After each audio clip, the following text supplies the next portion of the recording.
Sometimes life is particularly difficult.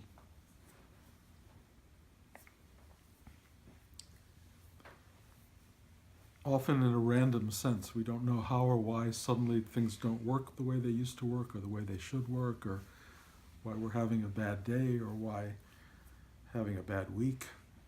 Things happen. Sometimes truly awful things happen, sometimes just mildly difficult things happen, but we are exposed to a world that does not necessarily cooperate with our sense of how it should be or how we would like it to be or what would be comfortable for us. And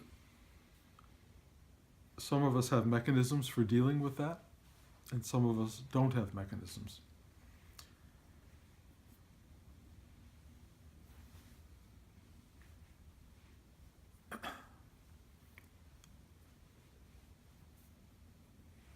The last week or two for me were particularly difficult, maybe even painful.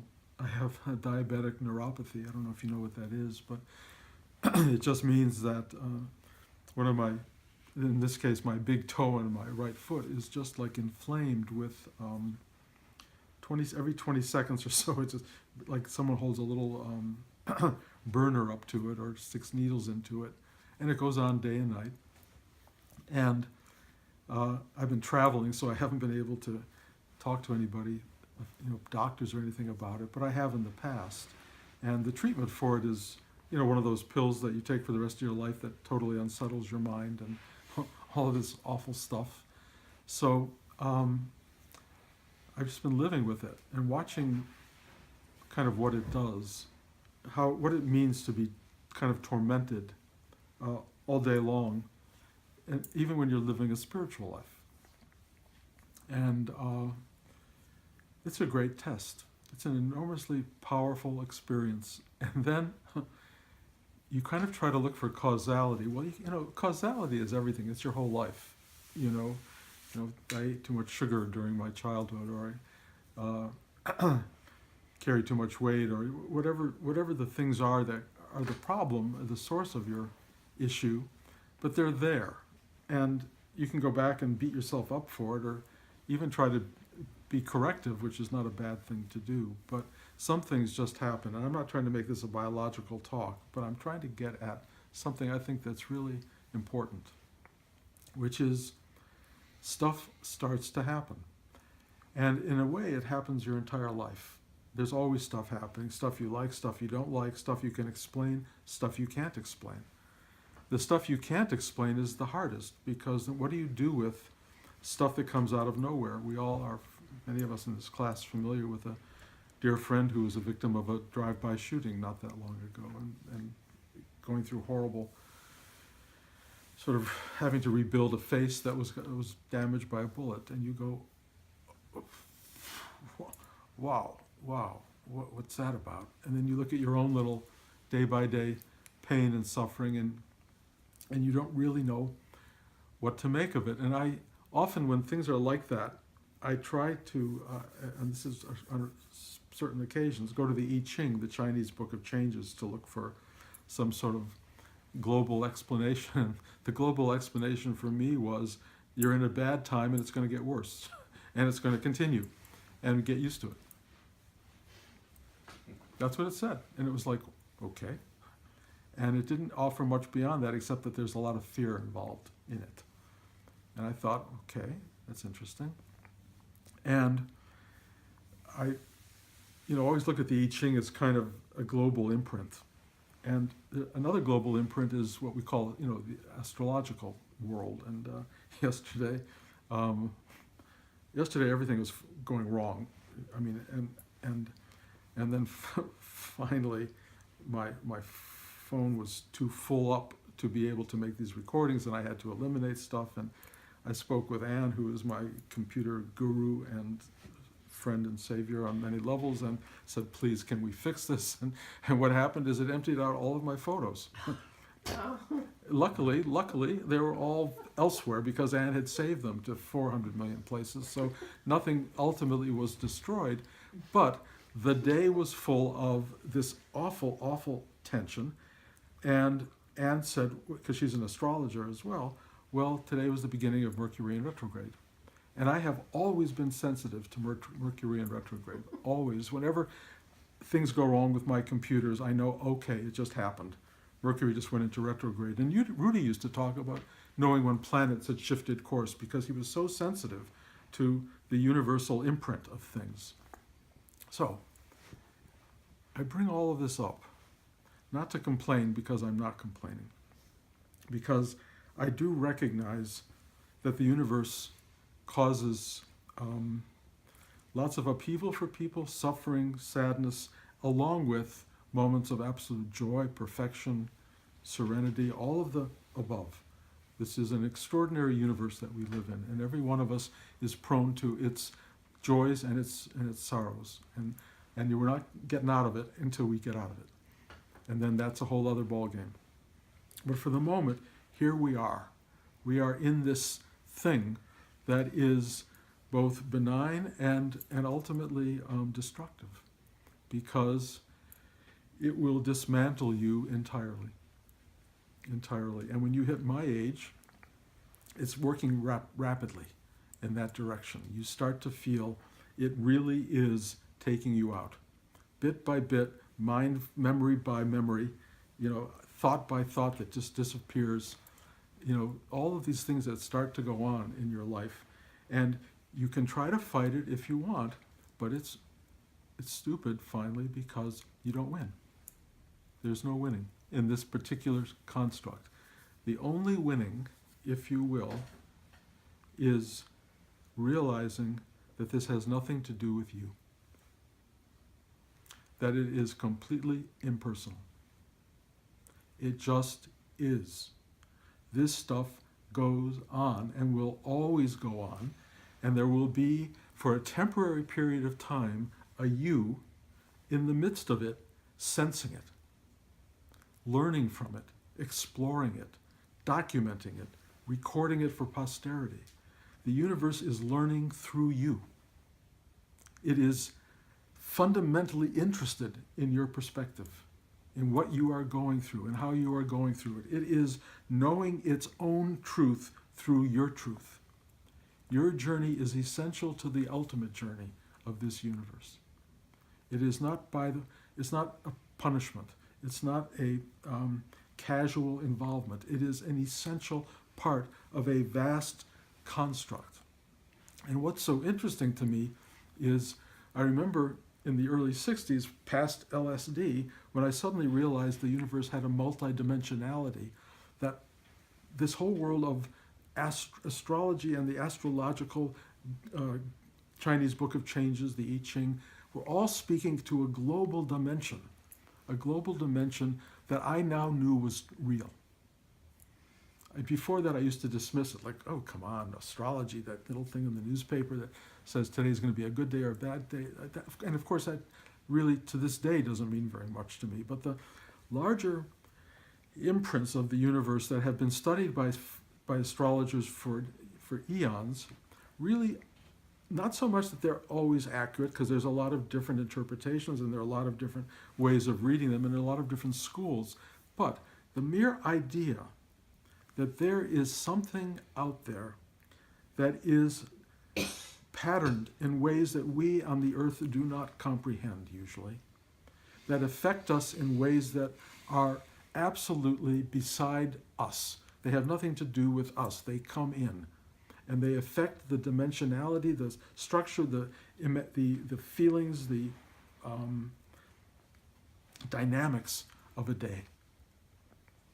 And for some reason, everything is in constant change, and these larger visions have an awareness of that changeability, and we are all one with that change.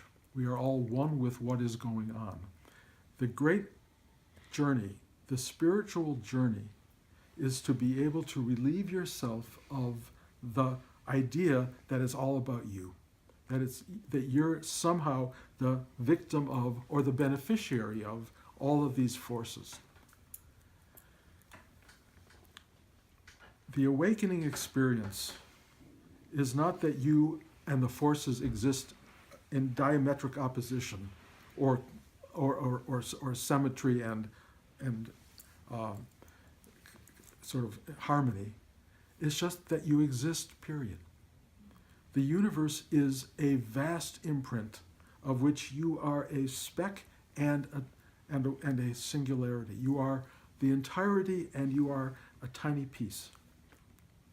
And all of it is working in some holistic way that is, in a sense, incomprehensible through the mind and the knowledge base, but it is experiential and knowable to the extent that when you let go of the suffering part, when you let go of the part that's fearful and confused and doubting, if you just surrender, let go, relax, be at peace, be still, find that still point in yourself, you start to understand, or more importantly, to know that you are that which is. You are not in opposition to it. You are not in alignment with it. You just are. You are all of the stuff that's happening. Everything. You are the community of souls. You are the vastness of existence, all reflected in this tiny little body that you've been given for a very short time in which to know and experience this wonder of wonders. I'd say it's wonder of wonders because I don't think any of you would trade it for anything. Even if you think you would, if you were standing on the edge of the Bay Bridge, about to jump into the bay below, you would be in absolute confrontation with that wonder of wonders. And I have listened to reports of people, I don't know why they're on the radio sometimes when I listen to the radio, of people and what they understand on the way down to the water. And how they tend to go, this is the biggest mistake I've ever made. Ever. We have choices to allow us to destroy the knowing, to destroy the knower. But ultimately, you cannot destroy the what is. You will always be, I believe this to be true, I cannot tell you this with any kind of absolute knowledge, but the experience of my being so far is that it will go on without Bruce. It already is going on without Bruce. Bruce is an occasional throbbing big toe. Bruce is a series of emotions and thoughts and ideas and pleasures and disturbances, just like everybody else. This separation from the character and still having all these experiences is so meaningful because it tells me that biologically we are endlessly in flux, endlessly thrown into the mix of all human experience. That your suffering is my suffering, that your joy is my joy, that there is nobody owning it, there just is all of this stuff. And the only way to balance out the experience of so much stuff is to find your way into the Buddhist ideal of a still meditative point within. When you find your doorway into that still point, it is amazing how observant it is without being attached. Yesterday I took a nap and was lying there and my toe was just throbbing. And I'm going, oh my God, it's so painful. And I thought, there's nothing you can do. There's no way to get away from this. Just lie here. Just watch it. So I did. And I just laid there, and it was really remarkable because I became this vastness in which somewhere deep in the structure there was a pain. Boom, boom, boom. And it was just going on. Boom, boom. And I went, okay. The vastness enveloped the smallness. It enveloped the difficulty. It allowed me a place to be in which, no matter what was going on, I had a stillness of being that could be at peace with this discomfort. Now, if that discomfort was bigger and stronger, would I be able to get to that still point? I don't know. But what I really understood, and yesterday was a great day of what I would call process, because I was having a hard day. And I went on my walk, which I go on every day, and the walk was about opening to and encompassing all the stuff that was going on inside me, and kind of wondering, how do people do it? How do people get through their life? It's so heavy, thick, dense, filled with stuff. It just goes on. And then I found at that moment in time that I was in the thick of it, and I didn't have a way to get beyond it. And so I did something, that I do a lot. I'd go, oh well. And I just kept walking. And the involvement with it elevated itself. It just moved beyond. And again, like my toe, I just floated out beyond the problem. I floated out beyond the emotions, the bigness of the day, and I just walked. And it became clearer and simpler and sweeter. And the day went on. And the more I accepted the day as it was, rather than fight it, question it, doubt it, think something was wrong, the more I just went, in a way, I use this line a lot, thy will be done. It just satisfied itself. Things started to work out. They found their harmony. They found their balance. They found their place. And they found it because I didn't increase or intensify the disturbance by engaging it. By letting it play itself out, it just, in a sense, either evaporated or no longer made a difference. It didn't matter. It just is what it is. In other words, I moved from the personal to the impersonal. I said, this is what is going on. It's not about Bruce. It's not about anyone. There is no Bruce to deal with this crap. The Bruce thing comes into play when it's reactive. The Bruce thing comes into play when there's pain. I will tell you, and I've said this quite a bit already, that pain particularly is the thing that brings you into ego-minded consciousness. It brings you into personality. It brings you into your name. It forces you to be your physical, biological, emotional self. And that's when your spiritual work, if you want to call it that, becomes essential. Because when you are brought into that kind of suffering, when you're brought into struggle, you can either sit and indulge it in some fundamental way that makes it much worse, or you can just go, yes. Make it impersonal. Don't make it about you. It's not about you. It's universal force. It's yin-yang. It's the movement of up, higher and lower, inner and outer, sweeter and sourer. It's about all these dualities moving in an incredible interplay all the time, and you are that. You are that. We are that. Collectively, singularly, we are that.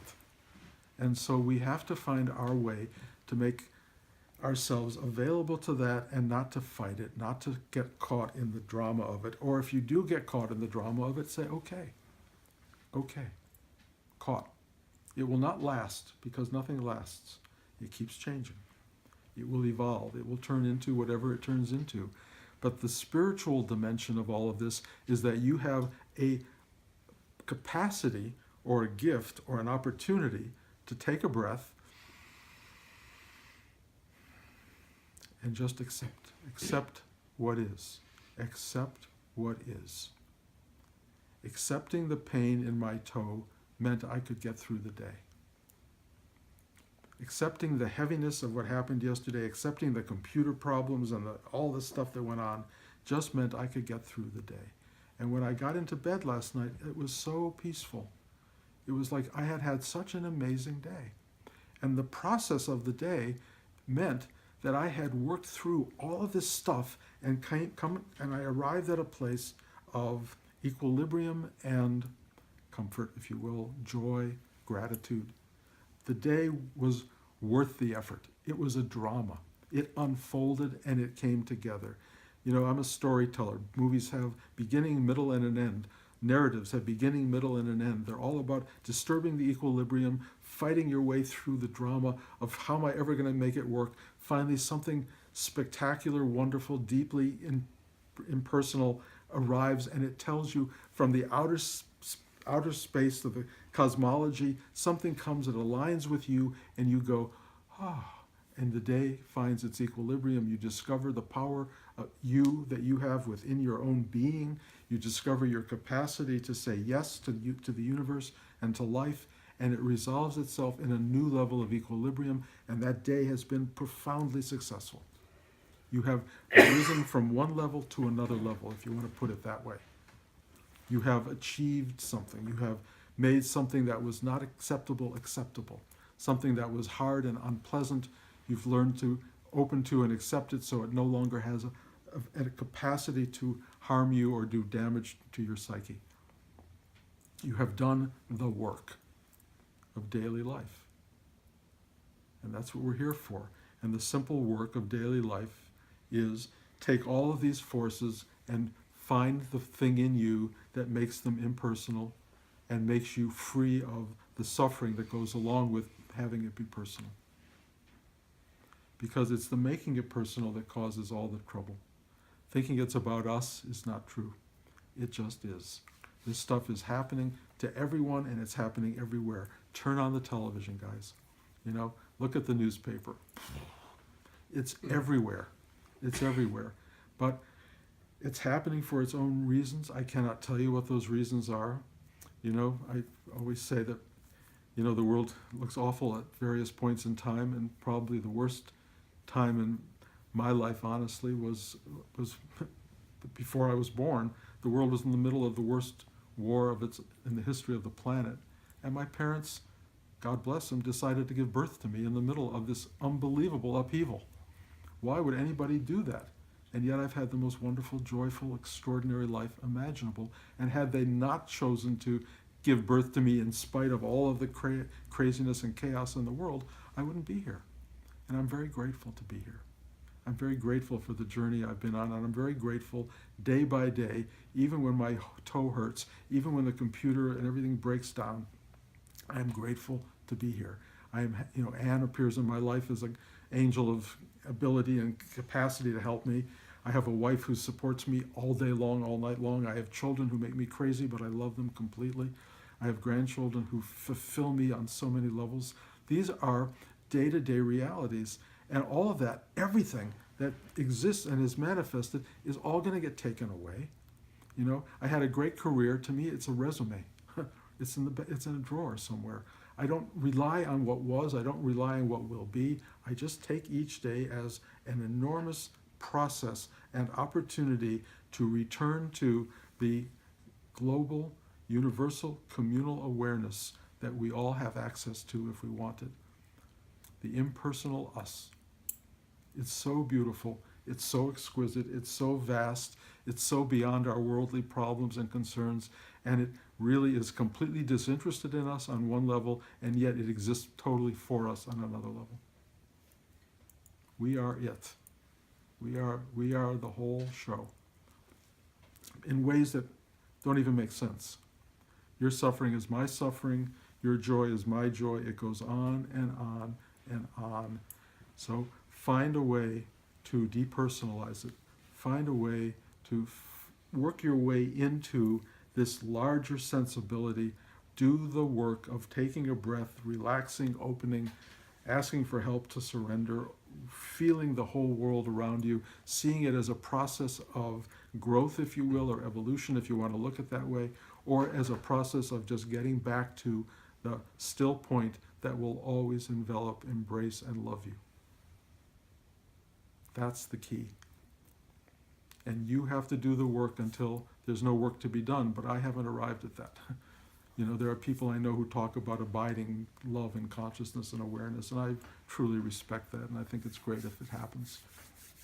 But mostly, my experience is it is a happening in which you are a participant. As long as there's a biological bodily you, there is a participant. And your job is to interact with, to demystify, to make possible a larger, vast, infinite awareness that is your birthright. That's why we're here. So don't take it personally. It's not personal. Any questions?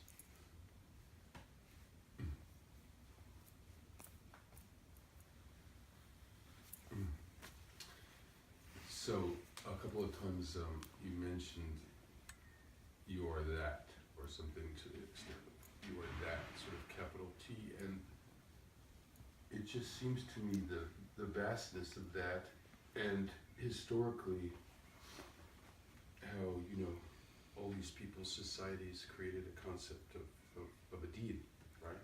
In Hinduism, which I'm just very new here, but it seems that you had a lot of Hindu, you know, experience in your life, and Buddhist. So the thatness of a God concept, you know, at least the Abrahamic God concept,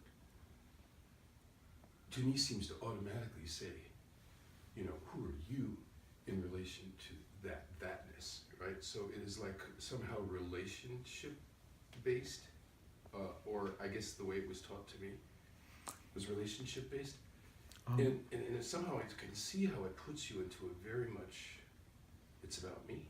It's a big version of it is about me, you know, and all the illusions, I guess, that go with that. It's an essential state. It's about me. Learning and thinking it's about you is what builds the world. It's what makes life happen. It's not without purpose and value. But there is, in the school of life, a graduating point where you realize that it was not about you. But it needed to be about you in order to go through the process. You can't engage all this if it's not about you, and why would they even build the world if they just, right, they could just give you the graduate degree and say don't bother, you know? You can't not go through the schooling in order to get to a refined state of awareness that is transcendent of all of the stuff you think you know and learned over the course of life. It's all possible. It's all important. It's all valuable. It is all part of the whole to be, in this incredible non-dualistic sense, nothing and everything simultaneously, separate as an individual, and yet that very thing that is the totality of being, and to be at both ends of the spectrum and not have that be an impossibility. To be everything and nothing. It's really, there's no way the mind can grasp that, but I will tell you that if you go through grade 1, 2, 3, 4, high school, college, PhD, you will get to a place where you'll go, I've known everything, and none of it's true. None of it makes sense. There's something beyond it, but I would never know the beyond if I hadn't gone through the steps to get there. So that's why I keep calling it process, because it's essential to make the journey, to go from being a microbe to being, let's say, an ant, to being a rat, to being a dog, to being a cow, to being a person, to being a god, or whatever it is we go through. I don't know the trajectory. I don't even know if that lineage is true. But I do know that there is a kind of biological evolvement that takes place that has a graduation point which tells you it was not and never was about you, but now it's about something so much more, so much bigger. It's like going into a whole other PhD program, but that PhD program requires you to move beyond this idea that it's you, that there's a separate you involved. And you will now look at humanity and everybody around you, and you'll see everybody for where they're at, what grade they're at. You know, when you're in high school, you know the seniors, you know the freshmen, you know what everybody's got a level that they belong to, and you can, as a spiritual evolving being, especially an awakened being, you see everybody in what grade they're in, and then you try to feed them the information to get to the 10th grade, to get to the 11th grade, to then go to college. What college should they go to? You start to figure all that out.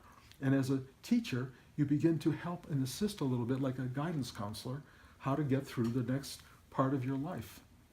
But it ultimately gets beyond anything that our world prepares us for in terms of knowledge base. You have to use the world as a foundational element in order to graduate into something so much more, so much bigger. And at that point, the Judeo-Christian, Abrahamic, if you want to call it, Buddhist, Hindu, Muslim constructs all have become stepping stones to this much larger awareness. And it's possible to be in human life and not know any of what I'm talking about. To have no clue that this is what's going on. It's like being in 10th grade and thinking it's the most important thing in the world. And whether that girl goes out with you or doesn't go out with you is all that matters in life. You know, people really believe that. Did I get an A on that test or not get an A on that test? People live for that. And of course you have to do it. But in the end, you look back at it and go, did it really matter if I got an A in that class or made that teacher like me or whatever it is?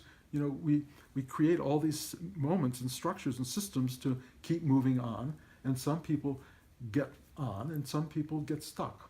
They get stuck with certain identities. Some people, you know, they're the star of the football game in high school and they never get beyond it. You know, they work in a garage after that or a gas station and their fame and their history was past tense.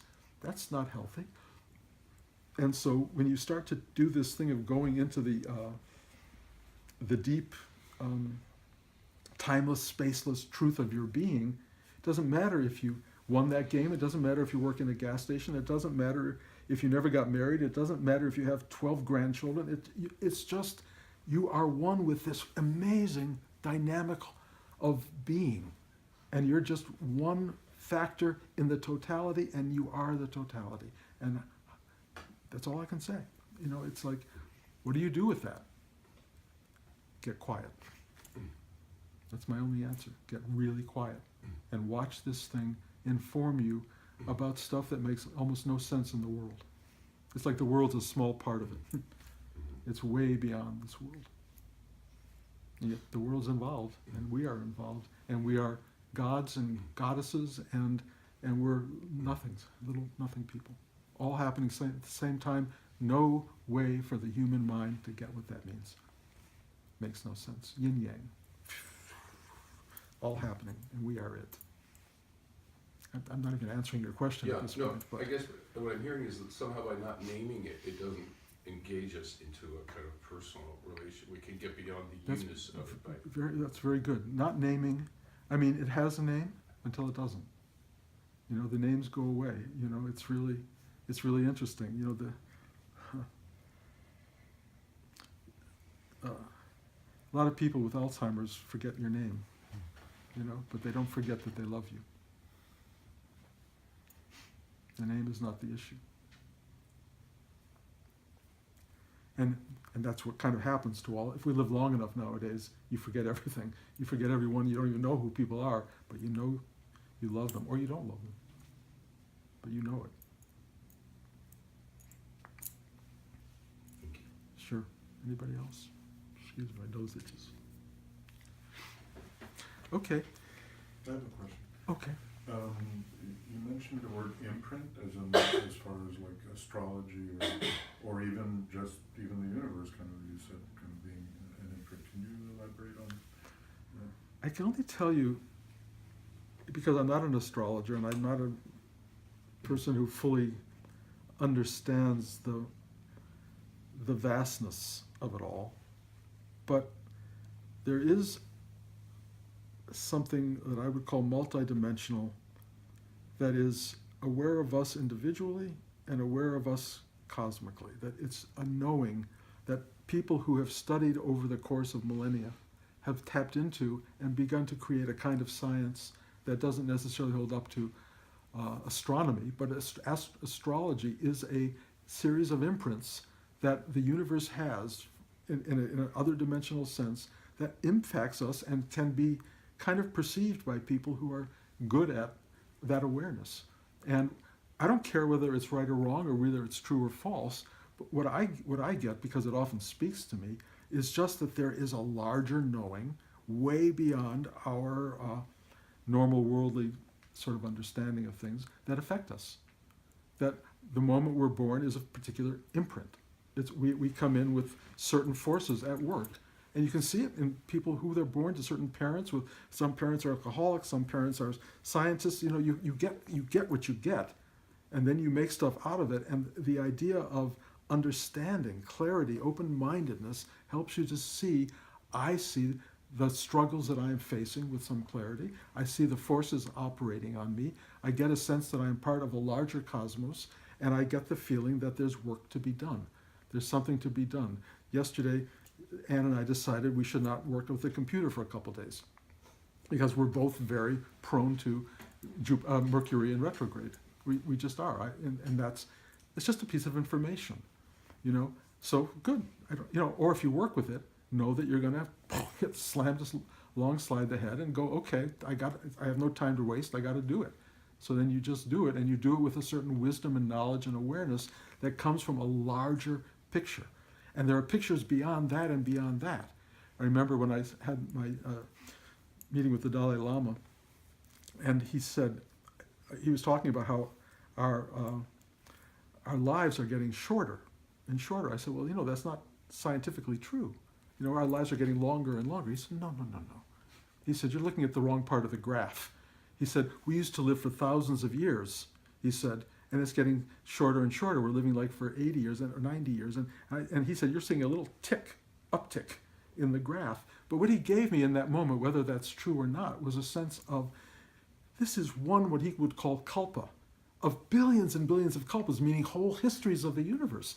Like a birth in time and space, and it creates this world. But there have been hundreds of billions and trillions and zillions and quadrillions, whatever, of universes over time, and knowledge formed in those periods, and energies moved along, and we're in just one little tiny one. We're just in a recent one that they say is 14 billion years old. All I can tell you is it's so much bigger than us, and there's so much wisdom and knowledge out there so beyond us, and we are these little tiny creatures who are graduating into another kind of awareness, another kind of knowing, and there are imprints from those ancient philosophies, ancient teachings, beyond our comprehension that still impact us now. We are imprinted with that stuff. It's in our DNA, it's in our molecular structure, it's in who we are and what we are. It's always been there, it will always be there, and we pass it on.